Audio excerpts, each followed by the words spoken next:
Hello friends, I Jishu Baiju, working as an assistant professor in the Biyani Institute of Science and Management, welcomes you on behalf of Guru KPU. Today I am going to deliver a lecture on the topic of adrenal gland. Adrenal glands comes under endocrine glands. There are two types of glands mainly present in our body, that is exocrine gland and the endocrine gland. Exocrine glands are those glands which secrete their hormones into the duct and reaches to the target cells. Example, salivary gland, sweat glands. But in endocrine glands, the hormones are secreted directly into the bloodstreams. The adrenal glands comes under endocrine glands. Adrenal glands are also known as suprarenal glands. There are two adrenal glands are present on the top of the two kidneys which are present in our body. They are 4 cm long and 3 cm thick. The right adrenal gland is having the triangular shape and the left adrenal gland is having a semilunar shape. Each adrenal gland is having two distinct structures, that is adrenal cortex and the adrenal medulla. Adrenal cortex consists of 3 group of layers through which it is made, that is zona glomerulosa, zona reticularis and zona fasciculate. Zona glomerulosa, zona fasciculate and zona reticularis. The adrenal glands secrete 3 group of hormones. They are collectively known as adrenocorticoids or glucocorticoids or corticoids. They are glucocorticoids, mineralocorticoids and sex hormones. They are glucocorticoids, mineralocorticoids and sex hormones. Glucocorticoids. Glucocorticoids, example of glucocorticoids are cortisone, cortisterone and cortisol. They helps in the body to regulate the metabolic rate and response by the stress. Their secretion is stimulated by the ACTH of anterior pituitary and also by the stress.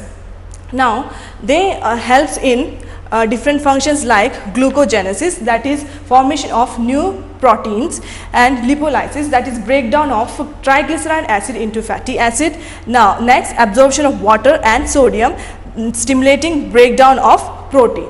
Now, next one is the mineralocorticoids. The example of mineralocorticoids are aldosterone. Their main function in the body is maintenance of water and electrolyte balance in the body. They reabsorb the sodium in the renal tubules and excrete the potassium in the urine.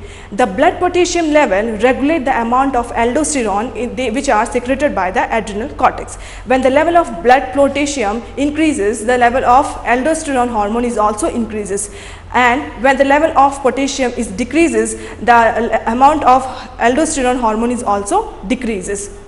Now, next one is the sex hormone. That is, example of sex hormone is the androgen.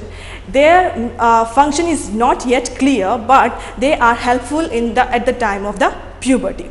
This is about the first part of the adrenal gland. Now, let's see the adrenal medulla, which is the second part. Adrenal medulla secretes 2 hormones, that is adrenaline and noradrenaline. They are also known as epinephrine and norepinephrine. They both are neurotransmitters which are synthesized or stimulated by the sympathetic nervous system of autonomic nervous system. So, noradrenaline is a postganglionic neurotransmitter which is postganglionic neurotransmitters synthesized or stimulated by the sympathetic nervous system. These both hormones combinedly do the functions or give the responses like increase the heart rate, increase the BP or increase the metabolic rate or absorption of water and sodium. Next is the blood supply to the adrenal gland. Blood supply to the adrenal glands is through many arteries and veins. They are superior suprarenal arteries, inferior suprarenal arteries and middle suprarenal arteries. Veins are right suprarenal vein, left suprarenal vein. Thank you and thank you. Thank you for more information you can log on to www.gurukpu.com.